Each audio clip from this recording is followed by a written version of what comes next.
Will there be 7 years of plenty before the tribulation? If the events of Joseph's famine in the book of Genesis repeat in the future, there might be. In this video, we will explore the rider of the black horse that brings famine to the world and why that famine might resemble the Old Testament famines of Joseph and Elijah. This is Nelson with the Gospel in the End Times, where the mission of our top 30 rated YouTube channel is to help you understand difficult prophecies by presenting how Scripture interprets Scripture, and to help you be a doer of the Word, not just a hearer, by showing how to apply these prophecies. So let's get started looking at the black horse. Now, if anyone doubts there will be famines prior to the return of Jesus, all we need to do is look at his words. In various places, there will be famines. Jesus didn't say there might be famines, but that there will be famines. This is a certainty, not a possibility. In this video, we're going to look at a couple points. First, we'll examine the accounts of Joseph and Elijah and see how the famines in the past might foreshadow the future. Second, we'll see the instructions Jesus gave us to prepare right now. And then third, at the end of the video, we'll look at what Joseph's famine tells us about how the Antichrist might use the famine and the progression of steps he might take to gain power. All told, it's a pretty fascinating look at the black horse, so let's get started. Why do we think there will be similarities between these coming famines and the famine of Joseph and the famine of Elijah? Well, because Jesus mentioned both of these famines and told us specifically to be like Joseph in the end times, to which you're probably surprised. Where does it speak of these famines, you're probably wondering? In the Gospel of Luke, Jesus describes the famine in the time of Elijah for us. In the days of Elijah, when the sky was shut up for 3 years and 6 months, when a great famine came over all the land. This mirrors what it says the two witnesses will do in Revelation 11. They will shut up the skies for a similar 3.5-year period as well. This 3.5-year period should be familiar to most students of prophecy as being the same as time, times, and half a time. What is interesting is that in the Old Testament, the exact length of Elijah's drought isn't given. The Old Testament says in the 3rd year, but Jesus, who obviously was there and alive in heaven at the time, provides the exact timing for us and places it in an end-time context by calling it 3.5 years. So we should expect a drought in the final 3.5 years of the end times also.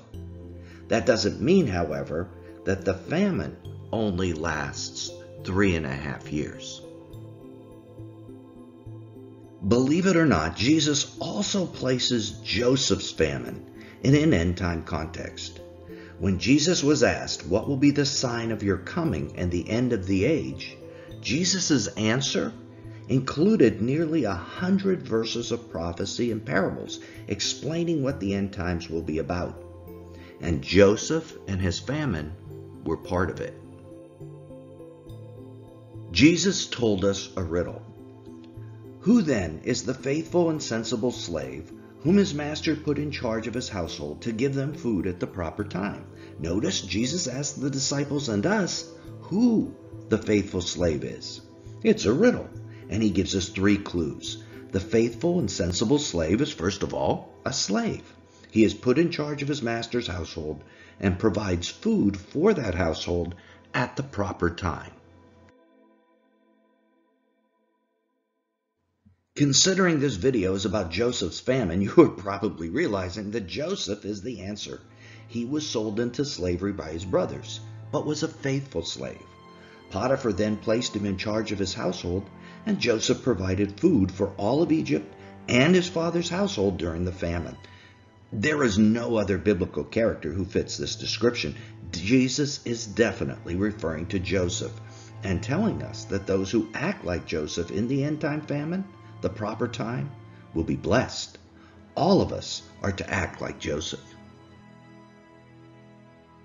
Let's start with the account of Joseph in regard to the famine in Genesis.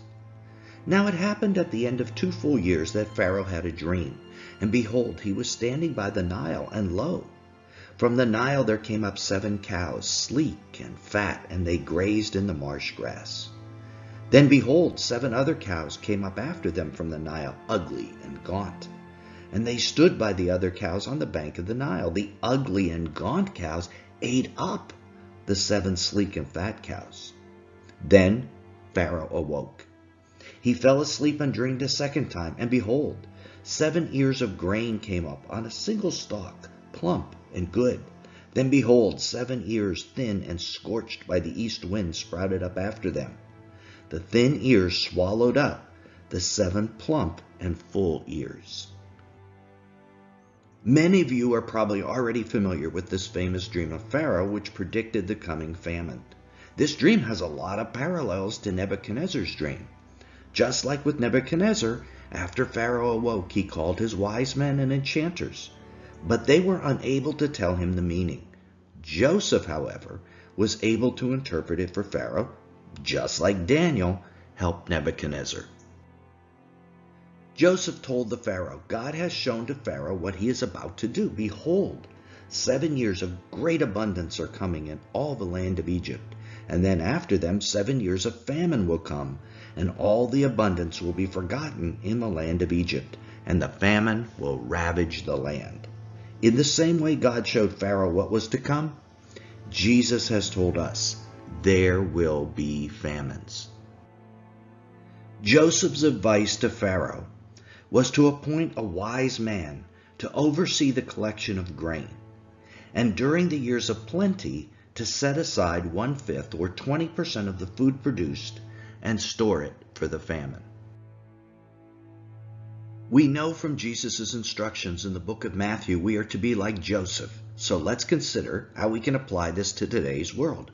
I think the biggest 2 takeaways are that famines are coming in the end times, and 2, that God expects us to do some preparation by putting away food to provide for those times. Jesus' specific words were to provide food for his household during the appointed time. The appointed time is the end time, and we are not to put away food for ourselves, but for Jesus' household. How much food should we be putting away? The Joseph account gives us a very precise number: 20% of our food supply in the years of plenty. Let's say you spend $100 on food each week. This would mean spending an extra $20 on non-perishable food and storing it. My family and I have a storage unit just like this, full of food, because we have been doing this for 4 years. There is no time like the present to begin, however. And putting away food has a kingdom purpose. In the end times, during the Black Horse, the false prophet will provide an evil solution to the famine, called the mark of the beast. Those who take the mark will eat and drink comfortably. The temptation of the unprepared Christian will be to take the mark to survive. But if prepared Christians share their food, maybe that is all the unprepared need to develop the faith to resist the mark. When some hear Jesus' instruction about only feeding God's household, they interpret that to mean only feeding existing Christians. But in my opinion, anyone who wants to resist the mark of the beast is someone who could potentially be in God's household. How can we make that choice? I think we should be free and liberal with our food for anyone who wants to resist the mark. Now, those who follow this ministry know I don't believe anyone can put away enough food to feed all those who will need it during the famine. And I don't think God expects us to. When Jesus fed the 5,000, a young boy provided everything he had, 5 loaves and 2 fish. And from that, Jesus fed a multitude. And that is what I think he expects from us. Everything we have given in faith. And from that, He will do a miracle. This brings up an interesting point, which I hear all the time. Why put away any food and not just rely upon God? Let me ask a question. Is this relying on God, or is it presuming upon God? When Satan took Jesus to the pinnacle of the temple and asked him to jump, Jesus said, "You shall not tempt the Lord your God."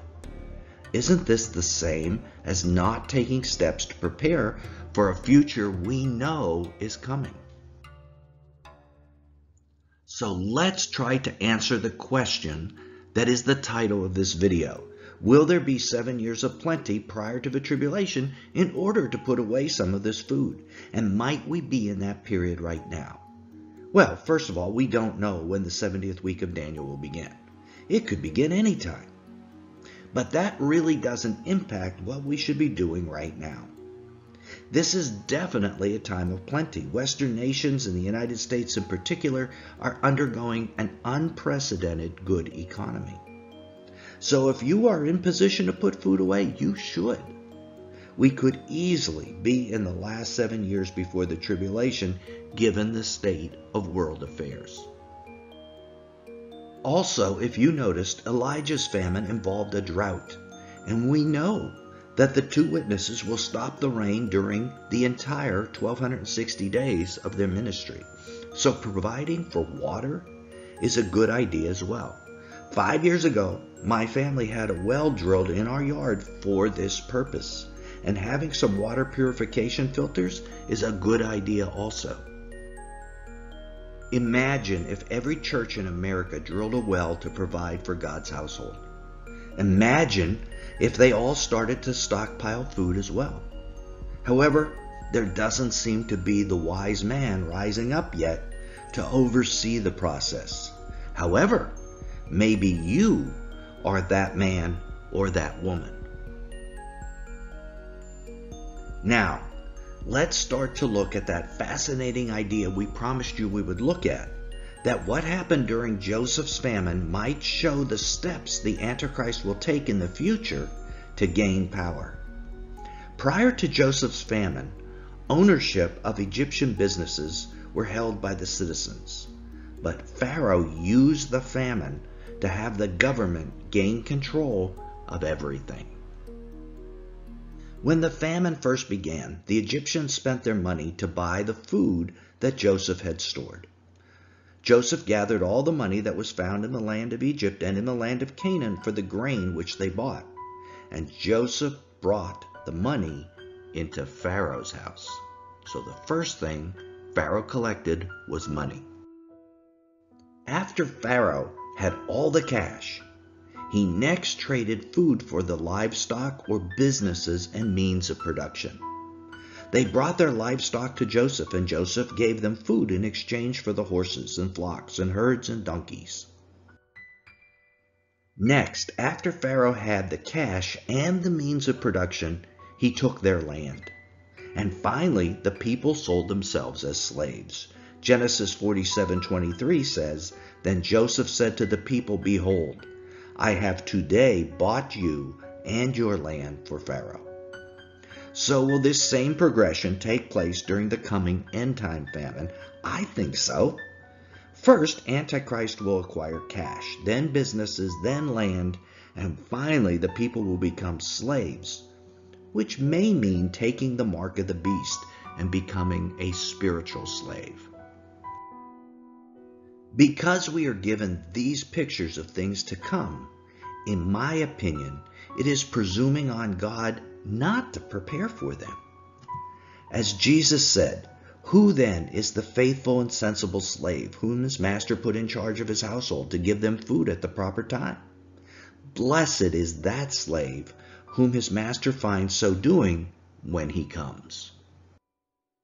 Our final video in this series on the horseman will be about the green death horse. Till then, this is Nelson with the Gospel in the End Times. Our videos help you understand difficult prophecies by showing how Scripture interprets Scripture. And they help you be a doer of the word, not just a hearer, by showing how to apply these prophecies.